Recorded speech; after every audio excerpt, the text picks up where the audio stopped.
ഇന്ന് ഉത്രാടമാണ്. ഓണക്കാലത്തെ ഏറ്റവും സജീവമായ തിരക്കുകളുടെ ഒരു ദിവസമാണ് ഉത്രാടം. ആ ഉത്രാട ദിവസവുമായി ബന്ധപ്പെട്ട് തന്നെ ഉത്രാടപ്പാച്ചിൽ എന്നൊരു ശൈലി തന്നെ രൂപപ്പെട്ടിട്ടുണ്ട്. തിരുവോണ ദിനത്തെ ഏറ്റവും ഓർമ്മയുള്ളതാക്കി മാറ്റാൻ, അവിസ്മരണീയമാക്കാനുള്ള ഒരു അവസാനവട്ട ഒരുക്കം, അതാണ് ഉത്രാട ദിവസത്തിൽ നടക്കുന്നത്. അതുകൊണ്ട് തന്നെ ഉത്രാടപ്പാച്ചിൽ, ആ ദിവസം എന്തൊക്കെ ഒരുക്കാനുണ്ടോ അതിനു വേണ്ടിയിട്ടുള്ള ഒരു തിരക്കാണ്. ഒന്നാം ഓണമായി ആഘോഷിക്കുന്നതും ഉത്രാട ദിവസം. കാലം എത്രയും മാറിയിട്ടും ഉത്രാടപ്പാച്ചിലിന് മാറ്റമൊന്നുമില്ല. എത്രയൊക്കെ നേരത്തെ നമ്മൾ ഒരുക്കി വെച്ചാലും ഉത്രാടത്തിൻ്റെ അന്നൊരു ഓട്ടമുണ്ട്. തിരുവോണത്തിനായുള്ള ഒരുക്കത്തിലാണ് ഇന്ന് മലയാളികൾ. ഓണം അടിച്ചു പൊളിക്കാൻ വേണ്ടി ഉത്രാട ദിനത്തിലെ അവസാന തയ്യാറെടുപ്പ്. നാടും നഗരവും ഒക്കെ ഇപ്പോൾ ഉത്രാടപ്പാച്ചിലാണ്. ഉത്രാടനാളിൽ നമ്മളൊന്ന് പുറത്തൊക്കെ ഇറങ്ങി കച്ചവടക്കാരുടെ അടുത്തേക്കൊക്കെ പോയി അവിടെ വളരെ സജീവമായ ഒരു ഓണവിപണി കാണാം. കാണം വിറ്റും ഓണം ഉണ്ണണം എന്ന ചൊല്ല് ശരിക്കും നടപ്പിലാക്കണം എന്ന് തന്നെ മനസ്സിലുറച്ച് വസ്ത്ര വിൽപ്പനശാലകളിൽ, പച്ചക്കറി വിൽപ്പന കേന്ദ്രങ്ങളിൽ, വഴിയോര വാണിഭ കേന്ദ്രങ്ങളിലൊക്കെ തിരക്കോട് തിരക്കായിരിക്കും. ഉച്ച കഴിഞ്ഞാൽ അച്ചിമാർക്കൊക്കെ വെപ്രാളം എന്നൊരു ചൊല്ല് തന്നെയുണ്ട്. ഓണത്തോടനുബന്ധിച്ചിട്ടുള്ള ചൊല്ലുകളിൽ ഏറ്റവും പ്രസിദ്ധമായ ഒന്നാണ്. ഉത്രാടം ഉച്ച കഴിയുന്നതോടെ ഇനി നാളത്തെ ഒരുക്കങ്ങൾ എന്തൊക്കെയാണ്, അതിനുവേണ്ടി അച്ചാർ ഒരുക്കുക, പിന്നെ ബാക്കി എല്ലാം അരിഞ്ഞു വെക്കുക, അങ്ങനെയുള്ള ഒരുപാട് കാലം പായസത്തിൻ്റെ കാര്യങ്ങളൊക്കെ ചെയ്തു വെക്കുക.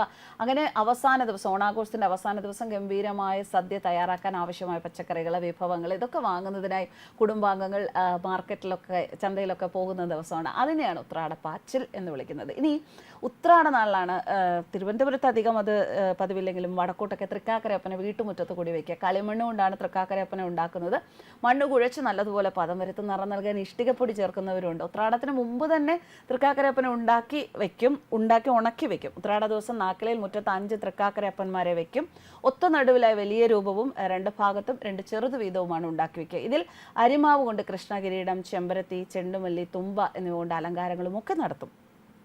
ചെമ്പരത്തി ഈർക്കിലിൽ കുത്തിവെക്കും. ഉത്രാടപ്പകലിൽ തട്ടിൻപുറത്തു നിന്ന് മരം കൊണ്ടുള്ള ഓണത്തപ്പന്മാർ താഴെ ഇറങ്ങും. അവരെ തേച്ചുരച്ച് കുളപ്പിച്ച് 4 കെട്ടിൽ നിരത്തിയിരുത്തും. പിറ്റേ ദിവസം വെളുപ്പിന് അരിമാവ് അണിയിച്ച് ചന്ദനക്കുറി തൊടുവിച്ച് തുമ്പക്കുടവും ചെത്തിപ്പൂവും ഒക്കെ ചൂടിച്ച് കിഴക്കേ മുറ്റത്തും 4 കെട്ടിലും നടുമുറ്റത്തും ഒക്കെ കൂടിയിരുത്തും. എന്നാൽ ഇവ ഇപ്പോൾ അപൂർവമായി മാത്രമേ ചെയ്യാറുള്ളൂ. ഉത്രാട ദിനത്തിൽ വൃത്തിയാക്കി വെക്കുന്ന വിളക്കുകളിൽ വലിയ ഒരെണ്ണത്തിൽ നിറയെ എണ്ണ ഒഴിച്ച് കത്തിക്കാറുണ്ട്.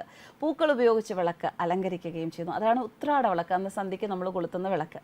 തിരുവോണം നാളിൽ മഹാബലിയെ കൂടി വെക്കും. മുത്തശ്ശിയമ്മ, കുട്ടിപ്പട്ടര, അമ്മ, ആട്ടുകല്ല് തുടങ്ങി അനുചരന്മാരോടൊത്താണ് മഹാബലിയെ പ്രതിഷ്ഠിക്കുന്നത്. തൃക്കാക്കരയപ്പനെ നേദിക്കാൻ ശർക്കരയും പഴവും തേങ്ങയും വെച്ച് പ്രത്യേകതരം അടയുണ്ടാക്കും. ശർക്കരയില്ലാതെ പഞ്ചസാര ഇട്ട് പൂവടയാണ് നേദിക്കുക ചിലർ. ആൺകുട്ടികൾ തന്നെ പൂജിക്കണമെന്ന് ചിലയിടത്ത് നിർബന്ധമുണ്ട് എങ്കിലും പെൺകുട്ടികളും ഈ പൂജ ഏറ്റെടുക്കാറുണ്ട്. 5 ഓണം വരെയാണ് തൃക്കാക്കരയപ്പനെ പൂജിക്കുന്നത്.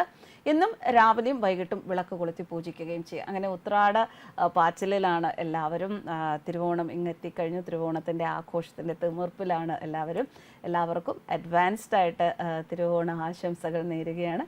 എല്ലാം വളരെ മനോഹരമായി ഒരുക്കുക. സന്തോഷത്തോടു കൂടി ഈ ഓണനാളുകൾ നിങ്ങളുടെ വീടുകളിൽ ആഘോഷിക്കുക. News desk കർമാനസ്.